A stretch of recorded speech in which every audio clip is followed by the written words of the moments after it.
మొదట తనయుడు తర్వాత ఇప్పుడు దేశం గర్వించదగ్గ దర్శకుడు. సో ఎలా అనిపిస్తుంది? ఇంత స్థాయికి రాజమౌళి వెళ్తారని ఎప్పుడైనా అనుకున్నారా మీరు? తెలియదండి. అసలు ఎంత ఎత్తుకెదుగుతాడో తాట ఎప్పుడూ రాలేదు. ఎత్తుకుతాడని తెలుసు. అది ఎంత ఎత్తుకుతాడా, ఇంకెదుగుతాడా అన్న ఆ లెక్కలు ఎప్పుడూ రాలేదండి. బట్ ఆయన మీద మొదటి నుంచి నమ్మకం అయితే ఉంది. నమ్మకం ఉంది. సో ఇటు మీరు దర్శకులు, రాజమౌళి దర్శకుడు, ఎవరు గొప్ప దర్శకుడు అంటే? వాడేనండి. అన్డౌటెడ్లీ రాజమౌళి గారు. నేను గొప్ప రచయిత వాడికన్నా. Very good. సో ఇక వారి సినిమాలన్నిటికీ, రాజమౌళి సినిమాలన్నిటికీ రచయిత విజయేంద్ర అని ప్రసాద్. నేను కాదండి, నేను ఫస్ట్ పిక్చర్ స్టూడెంట్ నెంబర్ 1 నేను కాదు. మర్యాద రామ్ అన్నది ఇంగ్లీష్ సినిమా నుంచి అడాప్ట్ చేసింది. మిగతా సింహాద్రి, ఈ హిట్ సినిమాలన్నిటికీ కూడా. సో ఫ్యూచర్లో కూడా అది కంటిన్యూ అయ్యే అవకాశం ఉందా? అవ్వాలని నేను కోరుకుంటానండి. అవుతాడు లేదో నా చేతిలో లేదండి. ఎందుకంటే పక్క వాళ్ళకి మంచి కథ అనిపించింది కూడా తీసుకుంటాడండి. తండ్రి కాబట్టి నాన్నగారి కథ పుచ్చుకోవాలి అలాంటి మొహమాటం ఏమీ లేదండి. ఆ విషయం చాలా నిష్కర్షగా ఉంటాడు. రైట్.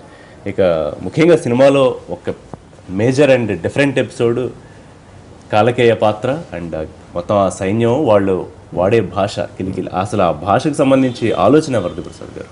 ఆలోచన మదన్ కార్కే అని చెప్పి తమిళ డైలాగ్ రైటర్ ఆయన క్రియేట్ చేశారు. అది ఏదో భాష పెడదామని చెప్పాను.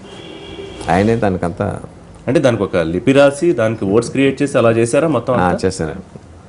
దానికి ఒక గ్రామర్ ఉంది. దానికి కూడా ఒక గ్రామర్ ఉంది. ఓకే. ఎక్కడ పట్టారో నాకు తెలియదండి. ఏ పాత్ర ద్రవిడ భాషలో పెట్టారో. రెండో పాటలు కూడా ఉండబోతుందండి కాలకేయ భాష ఉంటుందా? ఇప్పుడు వాళ్ళంతా బయట మాట్లాడుతున్నారు చాలా చోట్ల ఆ భాష.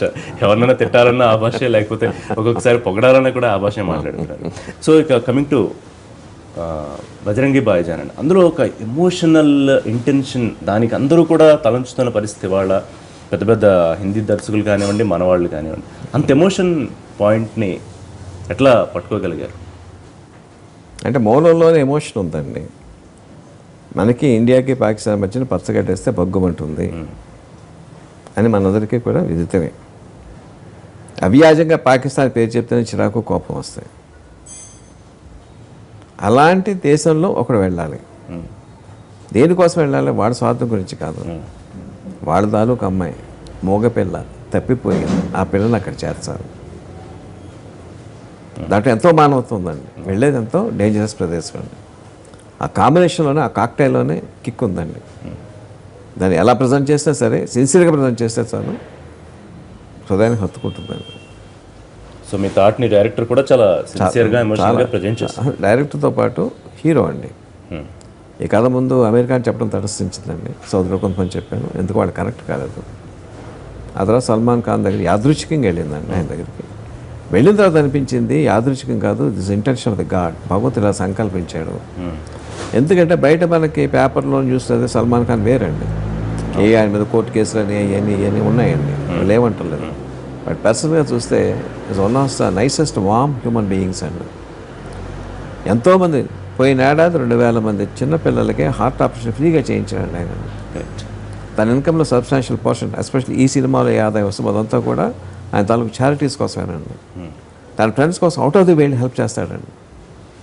ఆయన చెప్పారండి నాతోటి, సినిమాలో ఎన్నో ప్యాథాస్ సన్నివేశాలు ఉన్నాయి, సహజంగా గ్లిసరిన్ పెట్టుకుంటారు, ఎప్పుడు గ్లిసరిన్ పెట్టుకోలేదండి, కళ్ళకి నీళ్ళు వచ్చేసి నాకు. సో సల్మాన్ ఖాన్ అందులో ఆయన యాక్ట్ చేశాడంటే తప్పండి. He's himself. ఆ బజరంగి భాయిజాన్లో ఎవరైతే క్యారెక్టర్ ఉన్నాడో that is Salman Khan. Star అన్నటువంటి ఇమేజ్, అదే ఆ బిరుదు మర్చిపోతే హీఈస్ దట్ అండి. కానీ తనకి అవుట్ అండ్ అవుట్ ఒక ఎమోషనల్ పాయింట్ ఉన్న స్టోరీతో ఎట్లా తనని కన్విన్స్ చేయగలిగారు? ఈ రెండింటి వైరుధ్యం గురించి ముందు నేను ఆయన కన్విన్స్ చేయలేదండి. You know what is it. ఆ తర్వాత కథ వినగానే నాకు ఆశ పుట్టింది, ఇది నన్ను దాటి బయటకు వెళ్ళకూడదు. Okay. I felt greedy, that's exact word, I felt greedy. ఇమీడియట్గా తనలో ఉన్న స్టార్ అహంకారం, నేను తప్పింతకన్నా ఎవడు బాగా చేయగలరు, ఈ రెండు ఫీలింగ్స్ వచ్చాయని చెప్పాడండి. ఆయన తన తాలూకు స్టైల్స్ మర్చిపోయి, డ్యాన్సులు మర్చిపోయి, స్టెప్పులు మర్చిపోయి, ఆ పాత్రలో పరకాయ ప్రవేశం చేపట్టే సినిమా ఎంత పెద్ద హిట్ అయిందండి. ఆయన సల్మాన్ ఖాన్ స్టార్ ఇమేజ్ పెట్టుకుని దాని తాలూకు డ్యాన్స్లు, స్టెప్పులు అవి వేసాం అనుకోండి, మామూలు నార్మల్ సినిమా అవుతుందండి, ఇంత పెద్ద హిట్ అవుతుంది. ఆ వివేకం ఆయనకు ఉందండి, ఆ డైరెక్టర్కి హీరోకి ఇద్దరికి. They had it. నాకు వద్దండి. రెగ్యులర్ స్టోరీ చేసేటప్పుడు కూడా అంటే వద్దండి, కబీర్ ఖాన్ అని చెప్పాడు. నాకేమీ వద్దండి, జస్ట్ మీరు ఏదో బజరంగ్ బాయ్ క్యారెక్టర్ చెప్పారో అదే నాకు స్క్రీన్ ప్లే చేసేవాడి. అంతకన్నా దాంట్లో డీవియేట్ అవ్వదు. రైట్ ప్రసాద్ గారు, back to Baahubali.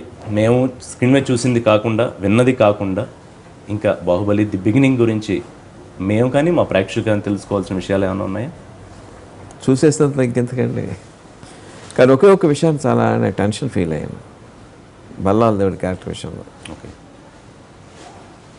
Of course Prabhas hero అని చెప్పి స్టార్ట్ అయ్యాము. అవంతి కాకపోతే ఆవిడ తమన్నా కాకపోతే ఇంకోటి చేసొచ్చు. ఒకవేళ దేవసేనకి ఆవిడ ఒప్పుకోపోయిన ఇంకెవరైనా దొరకవచ్చు. బిజ్జల్ దేవుడిగా నాజర్ గారు ఒప్పుకోపోయిన ఇంకెవరైనా పట్టుకురావచ్చు. కట్టప్ప ఆయన ఒప్పుకోపోయిన ఇంకెవరైనా పట్టుకురావచ్చు. బట్ బల్లాల దేవుడిగా ఒక రాజకుమారుడిగా ప్రభాస్ నిర్మించినటువంటి పర్సనాలిటీ, తెలుగును అద్భుతంగా మాట్లాడగలిగినటువంటి కెపాసిటీ, చక్కటి నటన ఉన్నటువంటి రాణాకి ఆల్టర్నేట్ కనిపించలేదండి. ఆయన 3 రోజులు టైం తీసుకున్నారు చెప్పడానికి, ఏ మాట చెప్పడానికి. 3 రోజులు 3 యుగాలుగా గడిచాయి నాకండి. మొదట్లో రానా కన్నా ముందు ఎవరిని సంప్రదించలేదు? ఎవరు లేదండి, ఎవరు లేదు. But is that A gossip? మొదట్లో గోపీచంద్ అడిగారు, ఆయన క్యారెక్టర్ చేయను అన్నాడు. Nothing, it's never cross, it never cross. అడిగారు ఆయన. ఇంపాసిబుల్. ఎందుకంటే it's going to take very long time. మామూలు మన హీరోలు అందరూ 60 రోజులు 70 రోజులు సినిమా చేసుకుంటారు. అలాంటి వాళ్ళు 2 సంవత్సరాలు 3 సంవత్సరాలు సినిమా కట్టుబడి ఉండమంటే రెగ్యులర్గా హీరో చేసేవాళ్ళు ఒప్పుకోరు. దాన్ని ఆయన హిందీ ప్రాజెక్టులు కూడా చేస్తున్నాడు. అవునండి, ఒప్పుకోరండి. సో ఆ ఒక్క విషయం చాలా టెన్షన్ ఫీల్ అయినండి.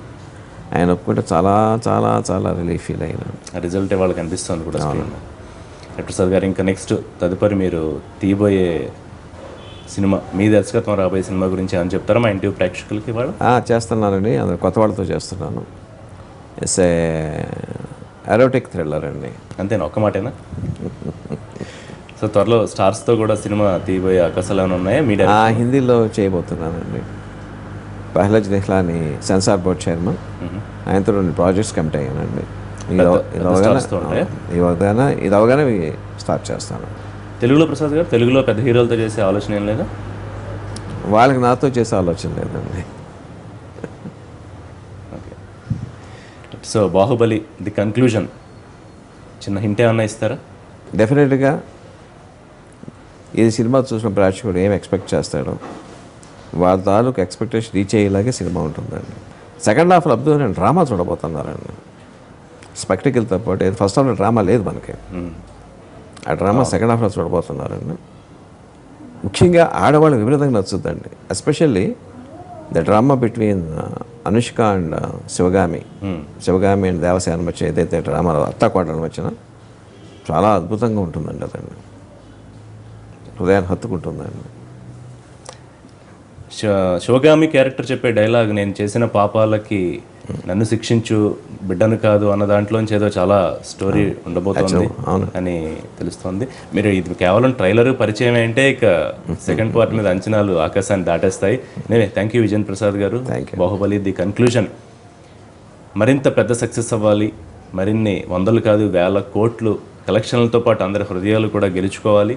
మీ పెన్ నుంచి ఇంకా మంచి మంచి స్టోరీస్ రావాలని కోరుకుంటున్నామండి. థ్యాంక్ యూ వెరీ మచ్ ఎన్టీవీతో మాట్లాడినాను. ఇది ప్రముఖ రచయిత, దర్శకుడు విజయేంద్ర ప్రసాద్ గారితో ప్రత్యేక show. Thanks for watching. Keep watching NTV.